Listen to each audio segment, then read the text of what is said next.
some craziness that I'll just hold off. Yeah, no, that's fine. That maybe not be podcast. So when did you come back? I came back after being there for 9.5 months.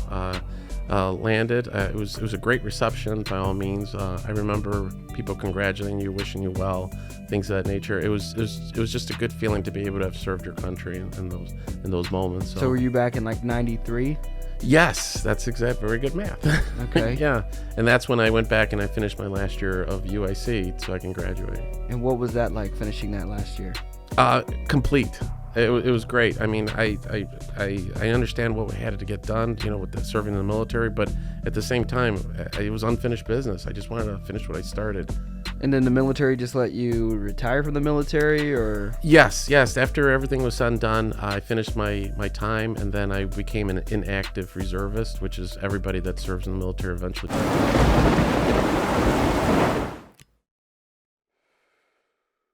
Boom. Live Adversity Kings. So we got a special guest today. We've got another guy within our company, regional director, business partner, Saul Lopez. How's it going? Thank you very much. Good morning to you, Tristan. Thank you for inviting me and to sit here with you and talk about what we do, which is exciting. Absolutely, on all levels. bro. Absolutely. So first and foremost, I always like to just kind of, paint that picture for our audience in regard to your life and just whatever's going on in the world and shit like that. But it's real nonchalant, real laid back. For yourself, where were you born and raised?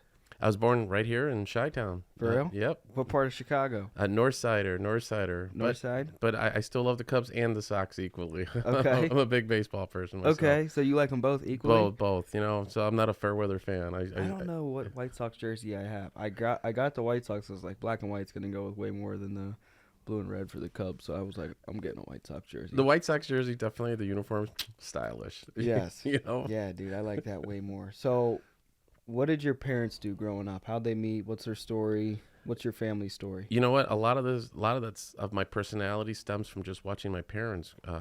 They came from Mexico. They came here to this country not knowing a lick of English. Yeah. Yet mom and dad came separately, but they met here in Chicago, where my mom put herself through nursing school. My father put himself through welding school. Plus, they learned the language. So imagine. Yeah. They put grinders. Yes, they did. They definitely did. So they both graduated in their fields, got great careers in place, supported a family of 3 kids, sent us all to private schools. They were able to just move ahead. My dad owned his own home, 5-bedroom home. I mean, these are 2 individuals that came to this country. So again, it's those opportunities that they're always in front of us. And you're bilingual as well. Yes, I am. Now, is your dad tall like you? You may be the tallest Mexican I've ever. Isn't it? I get that a lot. Bro. It's interesting enough that my father is actually 6'2" with green eyes. Yes. What the hell? Yes. Are you sure you guys aren't from Spain? We do have Spanish blood in her. You're absolutely correct. We do have Spanish blood in us. So my dad's family's from Spain. So is my mother's, but they migrated to Mexico. So they kind of like bypassed the United States. Okay. Yeah. So that's where it kind of stems from. That's so again, dad with green eyes, and my mom. She looks very, very pale. Yeah. So who did you grow up being closest with, your dad or your mom? Yeah, I guess I'm a mama's boy. Let's just say it. Yeah. I guess my dad, he's always been a great supporter of mine and anything I do. Again, when it comes to the industry that we went into right away, who was there? My parents, right? Mm-hmm. Of course, my wife as well. But starting first, my parents. They're like, go for it. You've always been able to achieve.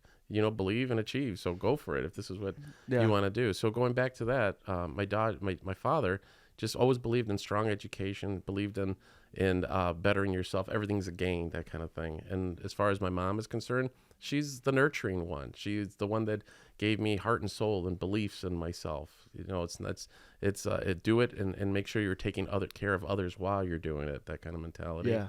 So I had a great mixture of 2 strong parents with leadership qualities. On the heartfelt side and on the let's be a man and take care of your family kind of mentality. Absolutely. Did you have siblings growing up? I did. I have an older brother and a younger sister, and great people too. I mean, like anything else, we all grew up. We all went our separate ways. As far as I have my brother lives in California, and my sister, she lives she kind of wanders a little bit. Right now she's in Arizona. So it just varies. What do they do? My sister, she works for the airline industry. So she works for she works in hospitality kind of thing. Yeah. So she's not working exactly on flights or anything else like that. She works in the hospitality industry. My brother, on the other hand, he's a phlebotomist, so he went into the medical field. So right now he's actually he travels a lot from California to Hawaii back and forth because he works for a large medical company that keeps transferring as they develop new techniques of blood testing, blood cultures, things of that nature. Is that what a phlebotomist does? Yes. The phlebotomists, they're in small hindsight, what they do is it's someone that draws blood, but he's above that already. He doesn't necessarily do that. He's more into the skill setting, the different testing. So does he have his PhD? He has a bachelor's degree, is what he has. Oh, okay, yes. wow. And so does my sister. They're both, including myself. I was gonna say, do you have one as well? Yes, I actually graduated with a degree in business administration out of UIC. So I went there for 5 years, and I'll clarify that because I had to take a year off because I was in the military. I served in the Gulf War in 1991. So I got the call and said, hey, it's time to. I had to ship out, so I had to drop out of school for a little bit there, not on my own accord, but because I had to serve my country, which I gratefully did, obviously. Now, what was like, school like for you coming up? Just throughout the whole process of elementary all the way up to graduating high school. I love school. To me, school wasn't a chore. I know a lot of people might say otherwise or have different opinions, but for me, school wasn't that much of. I enjoyed it very much. It wasn't just. It was partly education, but it's also the friends you make. You do. I have great friends from high school that here I am years later still in contact with them. And you didn't recruit them? They're not the best friends. A couple of them actually are laborers. It's funny that one's works for he's an elevator mechanic. So they make good money. They do. Yeah. They do. He better have a policy. If he's not going to work here, he better have a policy. So they do. But yeah, school was phenomenal and right up into my college years. I always, if I had to say one regret is I always wanted to go away for school, but I never did. I stayed here local. UIC is obviously here is in Chicago. So yeah. But I did what I had to do. I still got the education behind it. So graduating high school and then transitioning into college, in your reflection of growing up, were there any memories that stood out to you that, really had a massive impression on your life? Good, bad, ugly, funny memories? I have a large combination of all that. My high school years were very well rounded. Yeah, they truly were. I had a great guidance counselor that supported me. As a matter of fact, when I went to go visit him the very last time before graduation, he handed me a sheet. I have it to this day, and I keep showing it to my team. Yeah. And on that sheet, it talked about not giving up, always pushing forward. Don't let anybody influence you. If you know it's right and in your heart, go for it. That kind of, and I show it to the team. And when you look at it, I always show the team. Do you know how that's very old? Because it doesn't. When you look at the phone number, it doesn't have an area code. Back in the day, we didn't use area codes. It was just a 7-number digit. So that's how it's aged. And it's from. So my guidance counselor gave that to me, and he said, and I've kept it. Who keeps something they got from their guidance counselor that many years? To this day, I still have it. I'll send an email it to you so you can read it. That's insane. Yes. Now, you graduated in the 80s or early 90s? I graduated in 88. 88. I went to a Catholic high school, a private school, if you want to call it that too. Yep. It was an all boys school, so that was another thing that was very interesting. Yeah. But I really learned a lot of leadership skills going there, including in the military as well, that I carried forward into the military, I should say. But funny stories is I just a great group of guys that I hung out with, and we hung out with our sister school, which was Madonna High School, which is no longer exists. They tore it down a few years ago, but that was our sister school, so that's where we kind of spent our time together with them, and that's how our dances were put together. So a lot of great memories from that. And did you ever get into a lot of trouble growing up? I was always the good kid. I really was. Yeah. I really didn't. I didn't stay away from the trouble. I mean, if one of my friends was in trouble, of course I would pitch in to help them. You don't just abandon your friends. Yeah. But I was always like in today's day, we always want a designated driver if you're drinking, things of that nature. That was me back in those days. I was the guy that always made sure everybody got home safe. Yeah. And they appreciate it too. I mean, I had my wild moments too. Don't get me wrong, but I was a little bit more conservative. I want to have fun. I don't want to regret the fun I had. If that makes sense. Makes sense. Yeah. So you graduate, you go to UIC. What made you decide UIC? I actually got I got a 4-year, I got a scholarship actually going to California. So I did get accepted by several different schools. I stayed because I wanted to keep helping my father. I wanted to stay home and be part of what he's building. He had a home. I just felt close to my parents enough that I as much as I wanted to go, I wanted to stay close by and still be that nurturing son in the family. And so UIC, that stands for University of Illinois Chicago? That is correct. Okay. Yes. In addition to that, so you go to UIC, then you get called to the Gulf War. The Gulf War, correct. What was that war?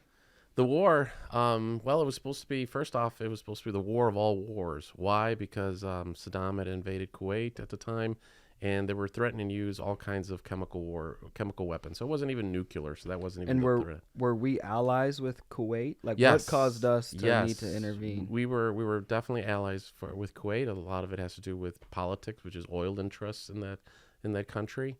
It was a scary time. It really was. I remember getting picked up to go to the base to ship out. I had 3 days to get ready. I ran to the store with my mother just to get extra underwear and deodorant. So you only had 3 days to get ready. Did you have any training or? Oh yes. Okay. I was already trained. And I was stuff like, holy like that. shit. Yes. 3 days to get ready. I mean, I knew what to do. I was an aircraft mechanic, so I knew what was entailed. And so based on that, that's when we shipped out. And I just told my mother, I'll see you when I see you, kind of thing. Yeah. So when I arrived there, though, we kind of puddle jumped. We first landed in Spain, and then we helped the fighters fly over from the U.S. to land in Spain, and then from there travel on to the Gulf. So after being 2 weeks in Spain of helping the fighters puddle jump to the Gulf area, that's when they finally shipped us to Saudi Arabia, where we landed in Jeddah. That was our destination. And I'll never forget when they opened up the cargo door of the airplane, the immense heat. It just hit you like a blanket. Yeah. It was so intense, the heat, and it was just like, wow. It just took you over, and all you saw was just sand. Because where we landed, we were facing more of the desert. But when I got off the airplane, I looked the other way. There's the base. Yeah. But it was like it was just a vast open country of just sand. Yeah. So it was really interesting because we helped them uncover underneath all that sand. We later on found out were all the runways.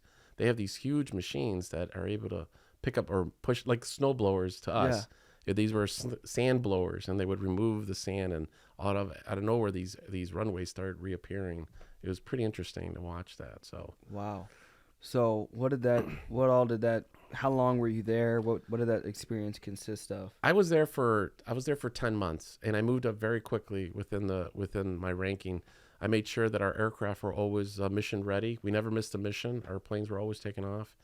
Everything was good. It was just one of those situations where you did your best. Yeah. You just wanted to be that person that to defend your country, defend the people that are there, but at the same time make it back and make sure that everybody's there with you makes it back okay. So you became brothers and so many and very close. Are you still close with anybody today? Yeah, oh yes. I mean, those are lifetime friendships that just won't ever end and stuff like that. It just carries on from here until then. Yeah. Was there any crazy things that you experienced? There's always crazy things that were going on. Of course, with waiting for the pending situation to happen, people get a little bit stir crazy. So we would play all kinds of different games, a lot of bocce ball, things of that nature. But there was some craziness that I'll just hold off. Yeah, no, that's fine. That maybe not be podcast. So when did you come back? I came back after being there for 9.5 months. Landed. It was a great reception by all means. I remember people congratulating you, wishing you well, things of that nature. It was just a good feeling to be able to have served your country in those moments. So were you back in like 93? Yes, that's very good math. Okay. Yeah, and that's when I went back and I finished my last year of UIC so I can graduate. And what was that like, finishing that last year? Complete. It was great. I mean, I understand what we had to get done, with the serving in the military, but at the same time, it was unfinished business. I just wanted to finish what I started. And then the military just let you retire from the military, or? Yes, yes. After everything was said and done, I finished my time, and then I became an inactive reservist, which is everybody that serves in the military eventually becomes an inactive reservist, and usually stay that way until a certain age. Like I think it's 37, I believe. I received a letter one day saying, "Thank you for your service. You're of age. We no longer." Yeah, we don't need you anymore. No, so, but yeah. So after you graduate school, where does life go next? That was an interesting time for myself. I've advanced very quickly. I graduated as an accountant from UIC. Eventually went on to get my CPA so that I can go ahead and assist. I went into the accounting industry. I was working for several different companies where I was building them up. I was just a lot of energy, and like I still carry today. I haven't lost that. I just wanted to build companies up from the ground up. I just wanted to help them with with better accounting practices, teaching them new routines and stuff like that. So I was working very closely with a couple companies where I was doing acquisitions and mergers. I was helping build them up from where they were to where they are today. For instance, one company was doing about 400,000 in sales. Well, guess what? After a few years, they're up to 10 million. That's how quickly they went up. Yeah. Why? Because of acquisitions, building up. It's sort of what we do here. We recruit, right? We're adding more bodies to our existing business. So to an existing business, you're adding other businesses. Yeah. So you're doing merging and things of that nature. So it was very insightful, and I helped grow these companies and stuff like that. How long did you do that? I did that for about 3 years, and then all of a sudden the economy took a little bit of a tank and things of that nature. So I ended up working for Toys R Us. Was that 99, the .com? Yeah, it was 98, 99. If you remember, all the mortgages, the housing market was just horrible. I was just born. Yeah. So I remember reading on it. It was horrible. It was a bad time for that. So obviously no one's the sales were dropping and stuff like that. So at that point in time, that's when I started looking elsewhere, and I started looking more into the big box industry, like Dick's Sporting Goods. In this case, Toys R Us is where it kind of led me towards. So I started working there in management, helping them increase. As a matter of fact, I was working very diligently on building up their unloading processes. I was teaching them how to unload a truck faster. There's just like anything else, there's efficiencies that can be introduced in order to help things. I worked at UPS for 2 years. Here you go. So you loading and unloading trucks all day and all night and it was timed. Yes. We were union and they still timed us. We had to do it was like you needed to average 400 boxes an hour. Time is everything. It's growth, it's efficiency. So we were helping that.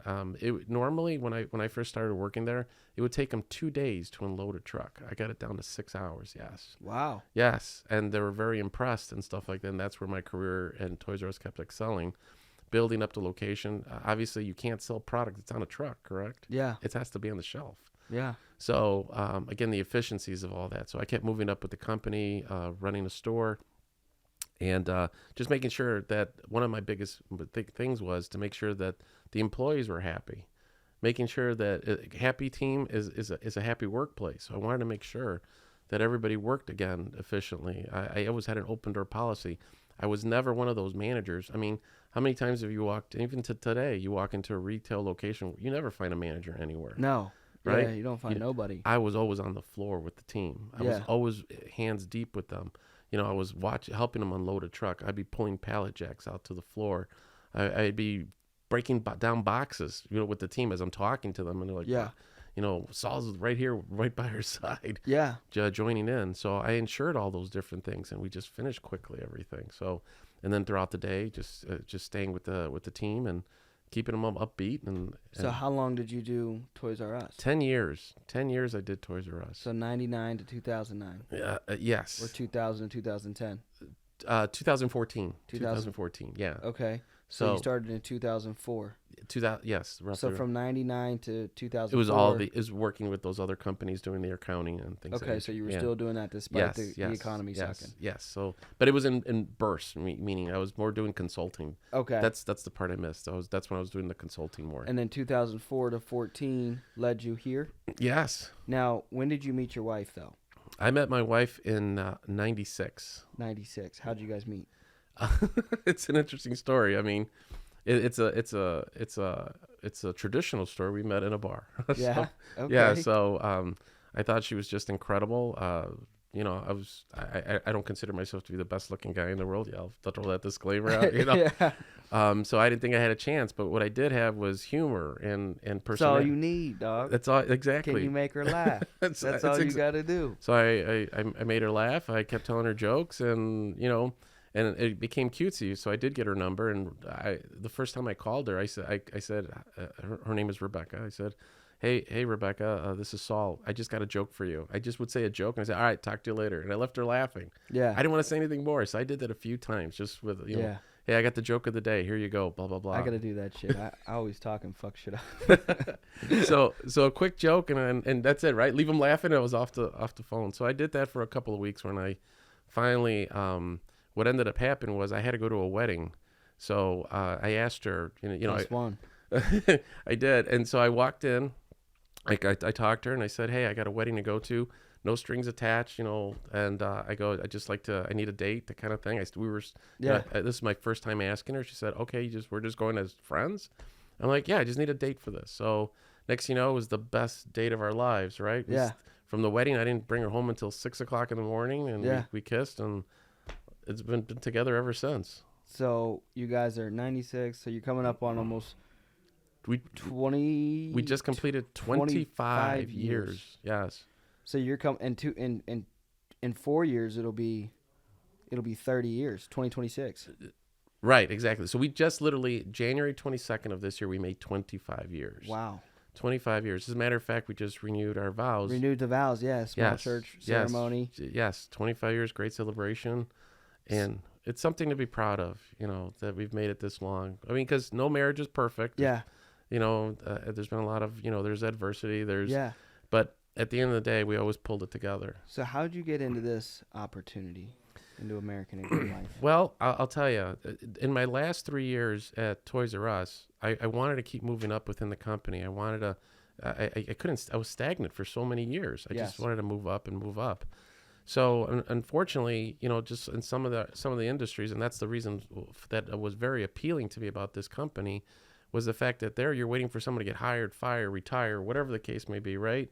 Yeah, I got to wait for someone to step out of the way so I can be promoted or move up. Here, it's all on you. It's all on us. That's it. You want to move up.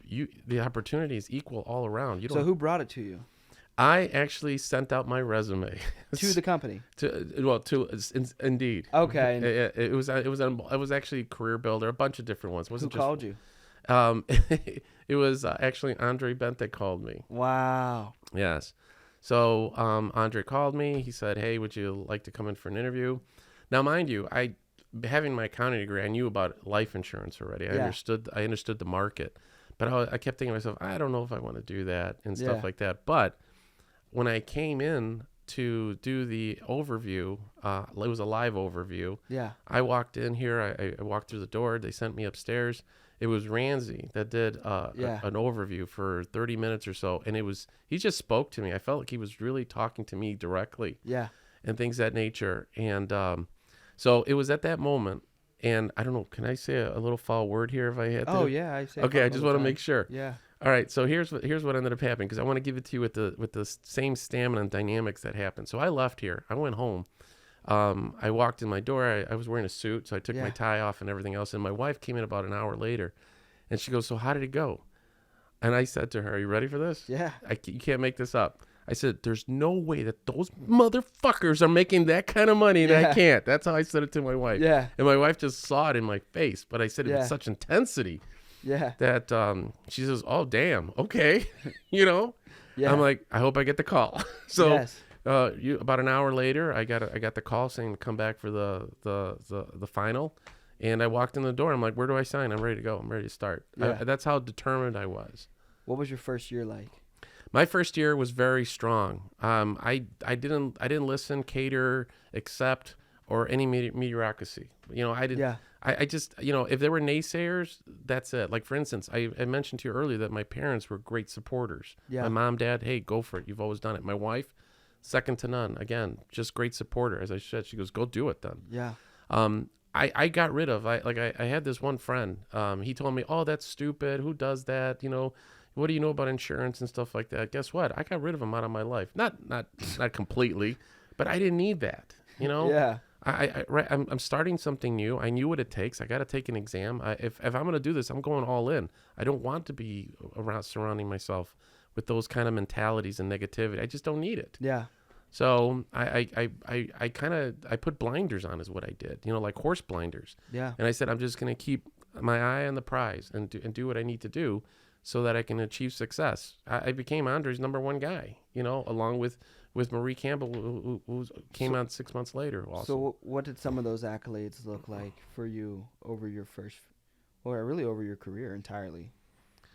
You know, it's achieving, you know, results is what I've always done, you know. Yeah. But the accolades are I'm not Big on that. Yeah, I'm not. That's what. Yeah. That's why I kind of like. I'm like thinking to myself, I'm not big on those things. Let me ask you a different Yeah. question. What are some of your favorite memories of the career? You know what, money inside and out. The money is tremendous, but because I don't want to Yeah. forget to mention that. You know what, my biggest accolade here, or my biggest success, it's the families I've helped. Yep, seeing the people you've yes. helped and the people that you've probably brought in. Like I look at Anthony, I look at Danita and the individual. Like those are, I look at as your core generals. You know what I mean? This new girl, Eliana, just different individuals. You've basically had a massive role in really just helping them as human beings. You know what I mean? Because when you go into 100% commission, you know, 20% of it is the pay. You know what I mean? Oh yeah. The rest is, you know what I mean? You've got to be developing a skill set. That's 40%. You know, there's another 20% of like your internal development, and another 20% of like your emotional stability. So it's like so many things that you know, it's not we're instilling or making. I never think to myself I've ever created or made someone great. I always tell people, listen, you did this on your own. I just, you know, if you ever want to say I was there to guide or walk with you, that's all we do. But that's definitely probably the most fulfilling thing for me is seeing people happy from the growth that they have. I agree with you, because it's about finding that inner that successful person inside them and bring it to the surface. Yeah. That's the way I look at it. That's why, you know, a lot of people say, you know, when they're negative and stuff like that, I always look for the good in someone first before Yes. It's too easy to find bad stuff. I Yes. can do that all day long. Absolutely. But finding the best within somebody, now that's a skill. Absolutely. And so I'm very big on that and build on that. And then, you know, all the other stuff, well, that's where you got to give them love, right? Yeah. You got to say, you can't, like my wife, she's got her quirks. Mm-hmm. You take the good with the bad, but there's more good, obviously, than bad. And that's why I love her so much. What's the hardest adversity you've had to overcome in your life? My God. You know, I've had you know, again, with parents, good childhood, with my wife, good marriage. You know, I think the hardest thing is just being able to know when to walk away from a bad situation, when it's not even worth it. Mm-hmm. So I wouldn't say any real adversity as much as I try to get ahead of it. That's my big thing.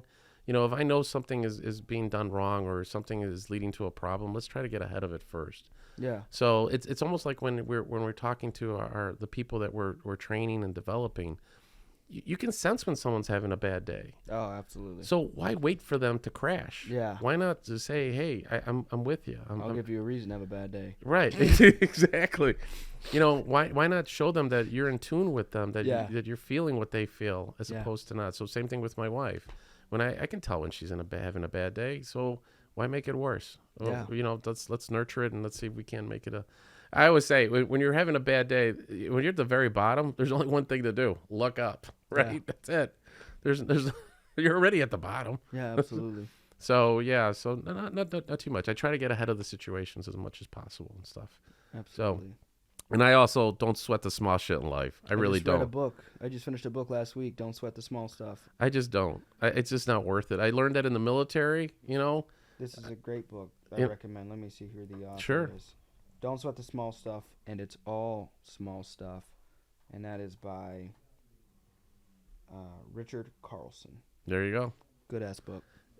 I'm gonna have to pick that up. Richard Carlson, got it. What are some of your favorite books? You know what? I read a lot of a lot of it has to do with business books, so they're not really inspirational books. Yeah. I like to get down to the details of it. You know, how do you run a business?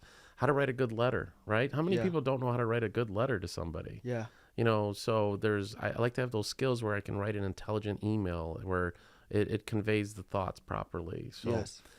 So I'm more into skill building books as opposed to. Is there a book that's impacted your life greatly? There is one book, but we can maybe look up the author. It's called How to Influence Others is the name of the book. So it's right on my. If I was home, it's right on my shelf. It's called How to Influence. As a matter of fact, Danita, if you're listening, I'm supposed to be sending you that book because she wants to read it also. Yeah, well, immediately Dale Carnegie's How to Win Friends and Influence People, which. So there's several books that might be similar to that title, but the point of the matter is that is just a very strong book. It teaches you how to inspire people. How to it's not about manipulating. It's about having it's drawing the same thought you have and bringing it to the surface. You already know what you have to do, so let's it's not about us holding you accountable. How about you holding yourself accountable and you agreeing to that? Yes. Is one of the strong things. I don't like to, one of my successes, again, going back to my prior careers at Toys R Us or even here, is that, again, this is what we need to do. How do you think you'll be able to achieve this? You tell me, and then I'm just going to go ahead and tweak it for you, as opposed to me just saying, this is how it needs to get done. So there's a time and place for that too, but I like to first have them bring it up to themselves first. Always make it sound like their idea. Yeah, absolutely. So my wife says that to me sometimes. She goes, I just want you to tell me sometimes what you need. Don't tell me how. Yeah. I get it. Absolutely. So, the next thing I like to get into is I love food. So what's your favorite restaurant? Fuego de Chao. I love that. We go to Rosemont a lot for that. Fuego de Chao is just phenomenal. That's the Brazilian steakhouse. Yes. I like chamaguacha more. Oh yeah. I like the chamaguacha, I think, way more. But it's delicious. There used to be an Italian restaurant. It's no longer there, sadly. But it was called Sabatino's. Again, it doesn't exist anymore. But do you like Capri's? Ramsey swears by Capri's. Capri's is delicious. That's where you guys do you guys were doing your annual recognition dinners there. Exactly. That's a phenomenal place to go eat. I'm gonna have to try it. Yeah. Like favorite desserts, baked Alaska. That by far, I love baked Alaskas. That's a dessert? Yeah, it's a dessert. It's an ice cream, and then it's you put it's like an egg over it, and then when you bake it. It's like a thick frosting. It's so delicious. Yeah. I don't know if I've ever had that. You'll have to Google. Where do you get it from? That was from Sabatino's, but unfortunately Sabatino's is no longer. So where do you get it now? I haven't. It's been a very long time since I've been able to walk into a restaurant where they had baked Alaska. Wow. So that sounds nuts. It does. So it's just delicious, but and then with a caramel with a chocolate sauce on top, very delicious. What about? Now I know. I know because we share similar tastes, and one of your favorite movies is Top Gun. Now, is that your only favorite movie, or do you have like a top 2 or 3? Oh no, I mean I've got they're more like weird science. I love that movie. I love movies with Val Kilmer, like Batman. Yeah, I just love the way he plays that role. He's a tremendous actor and stuff like that. But I also like a lot of sci-fi movies. Like I'm really into the zombie stuff. You know? What are your favorite zombie movies? Like Z Nation. That was with Brad Pitt. Wait, no, that's World War Z. World War Z. You're absolutely correct. Fire movie. I love that movie. It's a great ass movie. Have you seen Zombieland? I did see Zombieland. I love those movies. Yes. Have you seen both of them? I seen both, yes. Yeah, I love those movies. So I love movies like that. Like I like Denzel Washington and the stuff. Denzel Washington's fire. Yeah, exactly. Did you watch the Lost Raccoon City, the new zombie movie? No, I have not seen that one yet. Yeah, it's decent. Yeah, it's a zombie movie. like I said, pretty much anything zombie, you can't mess it up unless it's too cheesy. But you know, it's better now with CG. Did you watch The Walking Dead? It's a I did. long-ass show. I fell off like season 7, season 6. You know, I stopped watching it with I forgot his name, the gentleman with the bat with the nails, when he came into town. So started killing everybody. Right, that's where I stopped watching it for a while because other things came up. But if I ever pick it up again, that's where I need to pick up. But that's pretty much I've pretty much watched almost everything. Yeah. I think there's like 16 seasons or something. They just keep making them. I don't know how. They just keep making them. But they are phenomenal and stuff like that. And then I also like, you know, a lot of inspirational movies. Like, you know, we've talked about this. The Boiler Room, a great movie. Great movie. You can't, you know, Wolf on Wall Street, things of those kind of movies. They're just powerful. Yeah. You know, take away what you need to, but at the end of the day, he's getting it done. That's so I just like those kind of movies as well. So this will take you back, but I just watched them again. Wall Street and Money Never Sleeps. Wall Street Never Money Sleeps. Both good movies and stuff like that. Yeah. You'll have to check those out. They're oldies, but they're goodies. You know? Oldies but goodies. Yes. They talk about the stuff that you know, like I said, money never sleeps, that kind of thing. Yeah. You know, there's a scene where Michael Douglas says, "Wake up, buddy. Hong Kong, I just made $500,000. You know, money never sleeps. You know, that kind of thing." So it's really an inspiring movie. What are some of your passions outside of work? Oh my God, you know, it's my kids. My kids and my wife are my passion. It's my obligation. You know, I take it personal to make sure that my kids do well in life. What do you guys like to do together as a family? Vacations. My kids love vacations. Where do you guys like to go? We just recently went to San Diego last year. I took the kids there for a family trip.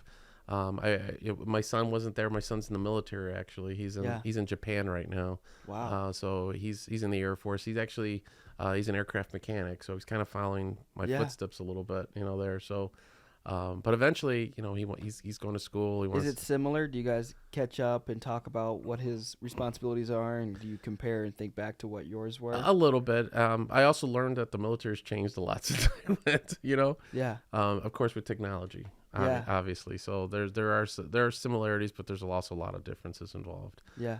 But again, so vacationing, just trying to show my kids, you know, my thing with, you know, with my kids is I want them to do better. I want them to do better than me and my wife, obviously. That's every parent's ambition. Yeah. But I just want them to be happy. Yeah. I really do. I just want them to be happy in life. You know, if get married, don't get married, have children, don't have children. I just want you to be happy, whatever your choice is.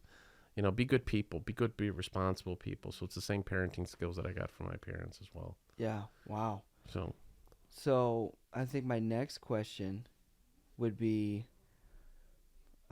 really just whatever else that you think is on your mind. You know what I mean? I feel like I've hit all the areas I wanted to hit.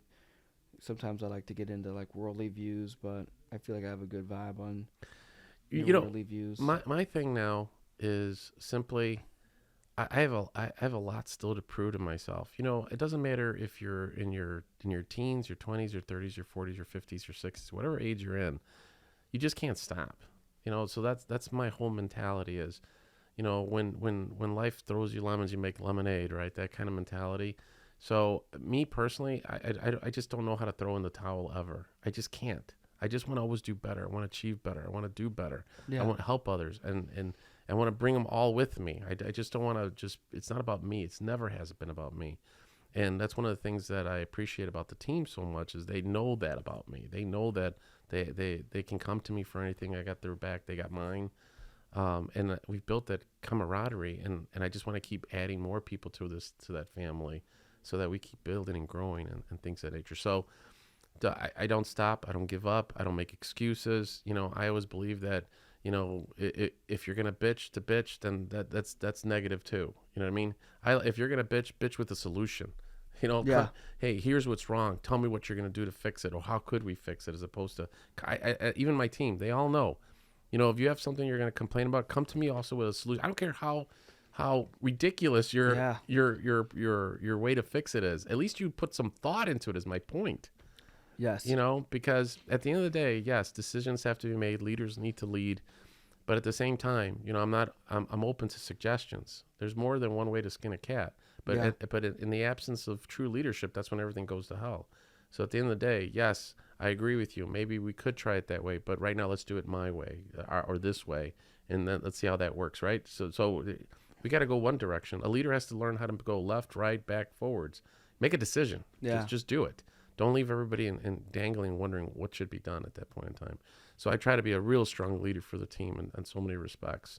Whether it's cultivating new people, whether it's strategizing on training, or whether it's strategizing on sales.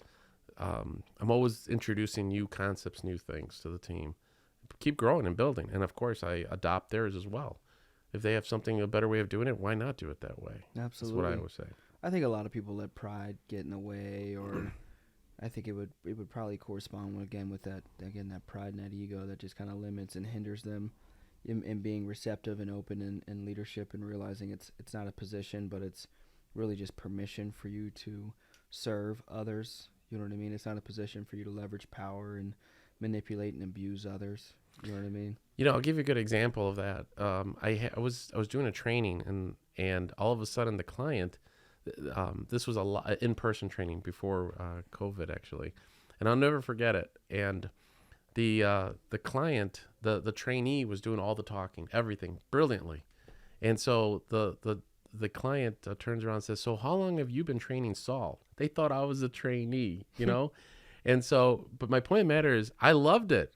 So as she started, I'm like, "Oh my God, I've been training with her for 3 days. She's amazing." I built, I don't need those accolades again. See what I'm talking about? I didn't need I didn't need her to say, "No, he's the manager." No, go with it. Yeah. She was, how much that built her up. And that's how I tell everybody, when you can become better than your leader or as good as your leader, that's an accomplishment. That's the accomplishment there. Yeah, exactly. So she told me in the car, "I thought you were going to get mad," because I'm like, no, I'm proud of it. Proud papa, right here. So I tell people to this day, that, when those things happen, no, assume the control. I don't care. I'm humble. I don't need that. Absolutely. I have my wife to be proud of me. I don't need, I don't need it from anybody else like that. So, and that's where it stems, where we go back to the beginning when I said I'm not big into those kind of things. Yeah. But I mean, I know the team still needs recognition. Don't get me wrong, right? Yeah, absolutely. They need to hear it. They need their accolades, and I give it to them. That I do. But me personally, I've never been. It has never been my need. I'm all more about the results. Yeah, the results and the people. Absolutely. Yeah, I think if you build a culture around your people and around results and measuring your success off of how well your people do, there should be zero chance for failure. I agree. You help enough people get what they want, you'll get what you want. Zig Ziglar and many other great individuals attest to that, and it's factual. Exactly. And when your team feels that way. Yeah, they got to feel that. It's got to be genuine. Sincerity. Yeah, it's got to be genuine. People can see through bullshit. Absolutely. And that's and that, again, I love the team. I bless them, and they know they got my absolute respect when it comes to those things. And they know it's a two-way street. So yes. So anything else you want to add?